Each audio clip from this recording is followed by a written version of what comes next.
My parents have always been very frugal when it comes to money. So naturally, I grew up understanding the importance of money. But back then, I wasn't really good at it. As a kid, I would try to save whatever money that came along my way, only to spend it all on computer games. Then at 24, I got my first full-time job. That's when something changed. Because now, I'm all on my own. And whatever money that I've earned came directly from my own efforts. So I stopped spending money on computer games and instead started saving as much money as I can. I would do extreme stuff like eating cai fan every meal, not going for meetups because that would mean spending money. I even tried cycling 1 hour to go to work, but quickly gave up after just 3 days. This went on for a few years until one day I learned about this movement called Financial Independence Retire Early, or FIRE, where it says that if you save and invest as much as you can, you'll be able to retire in your 30s or 40s.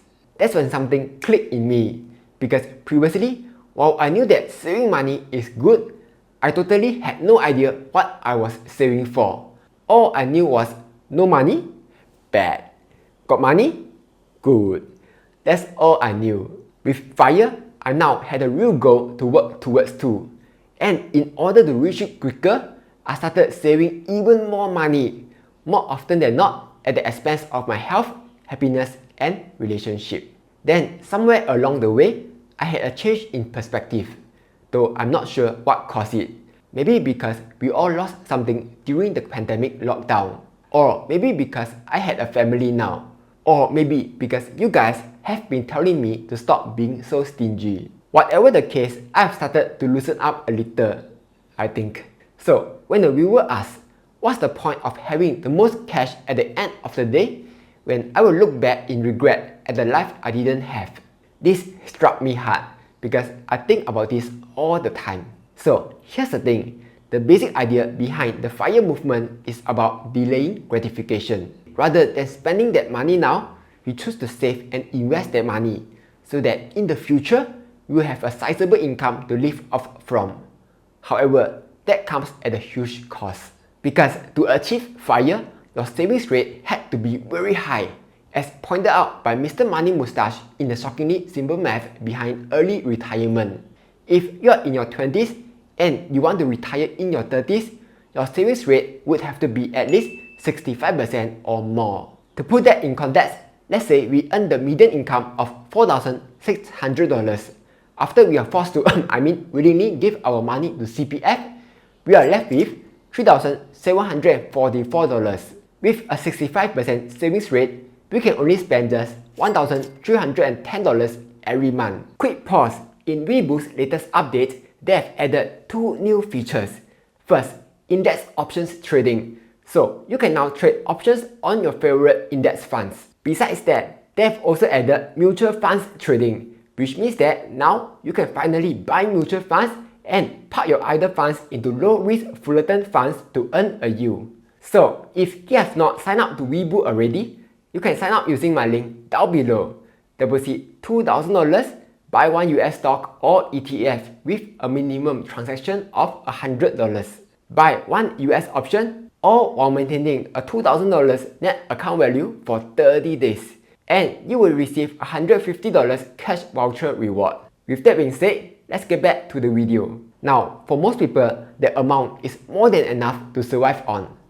But the keyword here is survive on, because you will have to give up on a lot of stuff, like not eating at expensive restaurants, or not having kids for now, or postponing the expensive Europe trip, or giving up that Singaporean dream of owning a nice condo and a nice car. Because all this will mean spending more money, which will mean adding more years that you will have to work in order to reach FIRE. As a result, by choosing not to spend money now, you will be missing out on a lot of experiences in life. Which begs the question, what's the point of achieving FIRE if it meant not living life to the fullest? Or, as the famous question goes, what if I die tomorrow? Wouldn't it all be meaningless? There's a book called 4,000 Weeks, which refers to the average human lifespan of 4,000 weeks.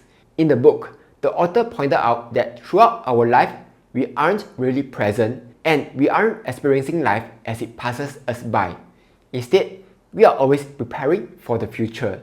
When we are young, we are preparing to go to school, which prepares us to go to the next round of school, which prepares us to find a job, which prepares us to have enough money for retirement. Then we live out the remaining years of our retirement life and we die. Now, I'm not saying that having a plan is a bad thing. Having a good education and having a good career is certainly important. But my concern is that all this constant preparation will come at the cost of not being fully here in the present moment. Which brings me to the second book, Die with Zero. And as the title suggests, we should die with $0 in our bank account. In this book, the author pointed out that the whole purpose of earning money is so that you can spend it on experiences. So that one day when we die, we will have lived a rich and meaningful life. Now, of course, it's impossible to die with $0 unless you are preparing to off yourself right when your bank account reaches zero, which would be bad. But dying with too much money in the bank would be equally bad, because if you were to, let's say, die with $1 million in the bank, then that $1 million would be useless to you. The author also pointed out that we often overlook how the utility of money changes over our lifetime. While it's true that $1 will always remain $1, much like 1 Bitcoin will always equal 1 Bitcoin, the reality is that there are certain times in our life where money is more useful than us than other times. When we are in our 20s and 30s, that $5,000 will buy us an overseas trip with our loved ones.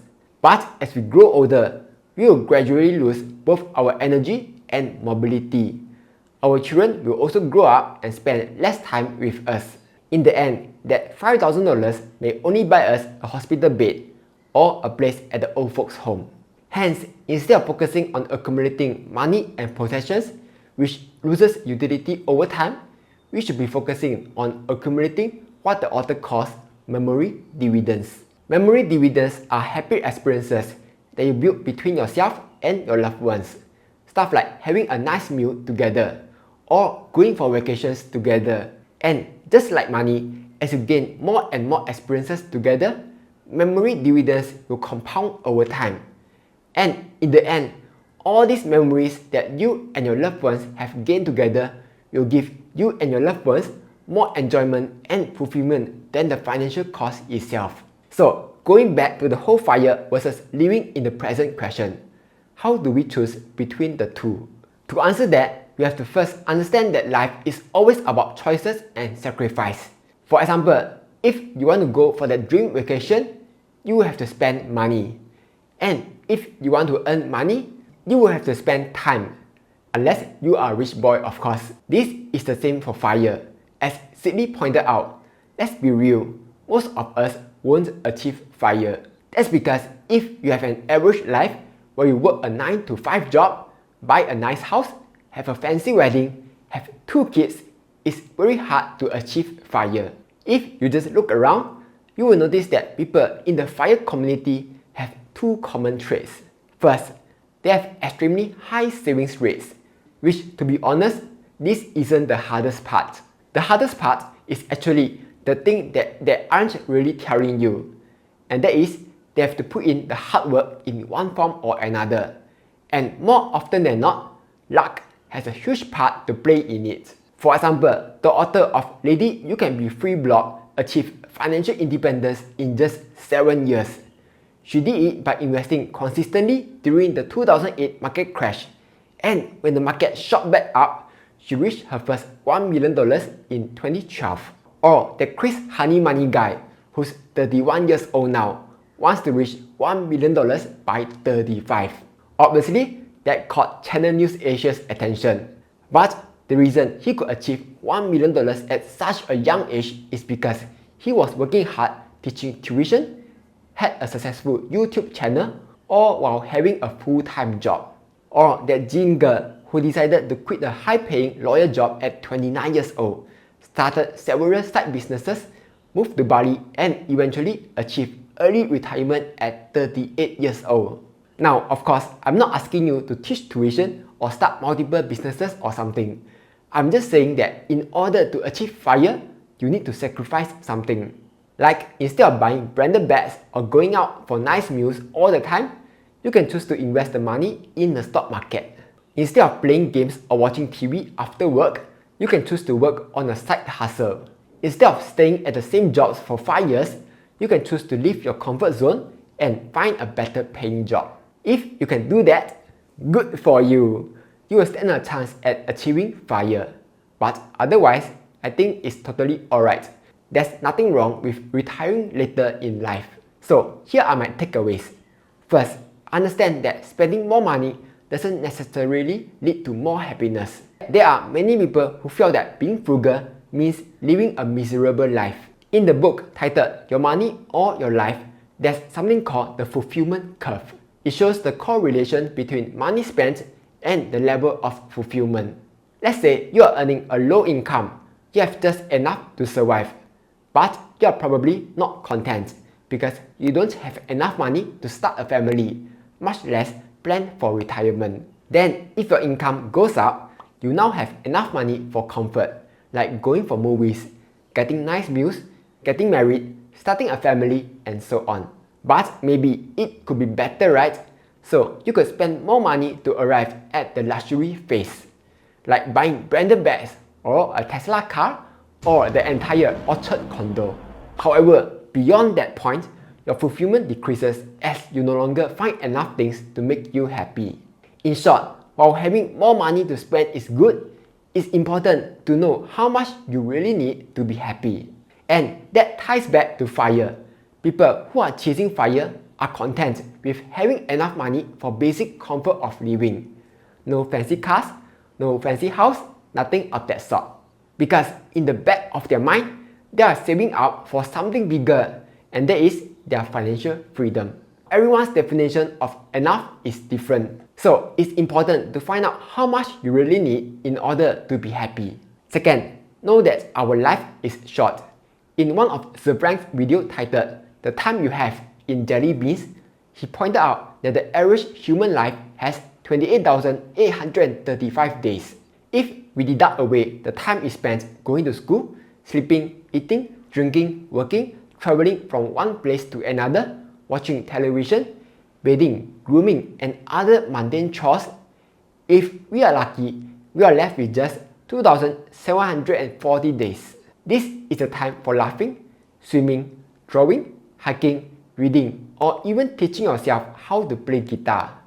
So, what are you going to do with the remaining time? How much more time do you think is left?